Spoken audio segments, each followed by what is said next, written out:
guys! So, welcome back to my YouTube channel. So, for today's video, mag-unboxing po tayo ng parcel na in-order ko sa TikTok. At tumama pa nga yung bark sa mukha ko. So, ito po yung in-order kong parcel sa TikTok, no? So, bubuksan na natin siya. Mag-unwrap tayo ngayon. Ayan, kung nakikita nyo po, ginugupit ko na yung plastic.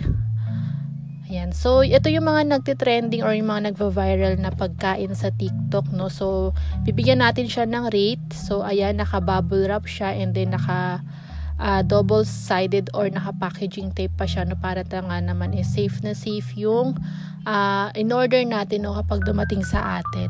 So, ito po yung mga nagva-viral na food sa TikTok. So, bibigyan natin siya ng rate kung ano ba lasa niya, kung okay ba siya, kung pwede ba siyang ipangregalo, diba, sa birthday, sa mga Mother's Day, Father's Day, sa jowa nyo, sa mga friends nyo. Ayan, struggle is real pa nga, no, napakahirap buksan ng bubble wrap na yan. So, hirap na hirap ako dyan. At tada! Ayan, nakita ko na yung chocolate. So, yan po ay almond. Ayan, pasensya na, baliktad yung sulat. So, tanggalin na po natin yung box na naka-attach dito sa may almond, no? So, struggle is real ulit, no? Naka-packaging ulit siya. So, side by side, para nga naman is maprotektahan niya yung chocolate or yung box nung in-order ko. So, napakahirap niya. Ayan, so, chocolate sa gilid. Actually, guys, yan po ay naka-buy one, take one. So, kapag bumili tayo ng chocolate almond sa TikTok, no, siya ay naka-buy one, take one. At ayan na nga po, nabuksan ko na, nakita ko na yung likod. And then, open naman po natin yung harapan. Ayan, no, struggle is real talaga, no? Pinahirapan talaga ako ng seller. Pero okay din yan, guys, na talagang overprotected talaga yung item natin, no, para matanggap natin siya ng maayos, no? Hindi siya sira-sira. Ayan na nga, natanggal ko na at ito na siya, o diba, ang almond chocolate. Ayan, chocolate almond. So, kung mapapansin nyo, diba, ito yung mga nagtitrending na chocolate almond. So, mga kasabay siya nila Lottie. Ayan, hindi ako sure sa pronunciation yung Lottie na chocolate from Korea. So, ito, tignan natin kung saang bansa siya galing. So, check natin mamaya-maya. So, syempre, bibigyan natin siya ng rate. Tingnan natin kung masarap pa yung chocolate niya, kung matigas ba yung almond, diba? Actually, hindi ako masyadong mahilig sa mga chocolate na may peanuts or may nuts peanut. Hindi ako masyadong mahilig kasi, ayun nga, masyadong sensitive yung teeth ko. So, ito na nga siya, no, naka-buy one, take one siya, guys. So, ibibigay ko po dyan mamaya yung description kung saan ko siya in-order. So, ito siya, no, buy one, take one siya. For only 130 pesos po yan. So, titikman na natin siya. At, ito na nga ang kaniyang laman. Ayan, so gold.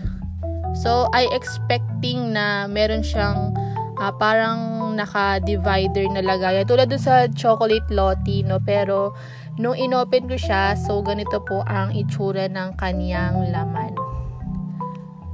Ayan, no, magkakasama siya sa isang wrap. Ayan po yung laman niya. Yan yung chocolate almond. So, taste test na natin. So, ito yung chocolate. Ayan, tikman natin. Si mama kasi kaharap ko dyan. Ayan, tigas ng peanut. Ano ba? Sumama pa yung mani sa ngipin ko. Ayan, napakita ko sa inyo yung peanuts. Ayan siya. Ito yung almond. Ayan, so kagatin natin. Ayan, ito po siya. So, pasok natin sa chocolate kasi humiwalay siya sa chocolate. Ayan po. So, tikman ulit natin. Masarap naman siya, no? Almond talaga. Talagang almond nga naman talaga. So, masarap siya. Hindi siya ganun katamis, no? Hindi siya ganun katamis. Unlike ng mga ibang chocolate na titikman natin na sobrang tamis. Hindi siya nakakaumay. Kaya lang yung almond niya medyo matigas, no? Or para siguro sa akin, matigas talaga siya. Ewan ko lang sa iba. So, try ulit tayo ng isa, no? Tikman ulit natin. Pakita ko ng buo sa inyo, yung hindi natatanggal sa chocolate. So, ayan. Ito po yung itsura niya, no? Kapag di siya natanggal sa chocolate. So, masarap siya. Masarap yung chocolate. Hindi siya ganun katamis. Ayan, so try nyo na rin guys, no, pwede siyang pangregalo sa mga kaibigan ninyo, sa mga Valentine's Day, sa Mother's Day, Father's Day, sa mga birthday, and pang exchange gift, no. Napakamura lang niya, for only 130 pesos, meron na kayong 2 box of chocolate almond. So dito nyo yan mabibili, click nyo lang po yung description box ko. So, ayan guys, may nakalimutan ako. Ayan, so, eto siya guys, no, try nyo na rin po siya. Ayan, so hanggang dito na lang ang ating vlog. Salamat po sa mga nanood, sa mga di pa nakasubscribe sa akin channel. Just click the subscribe button, like and share. Subscribe and click na rin bell button para updated po kayo sa mga videos na i-upload ko. So, thank you for watching guys. See you in my next vlog. Bye!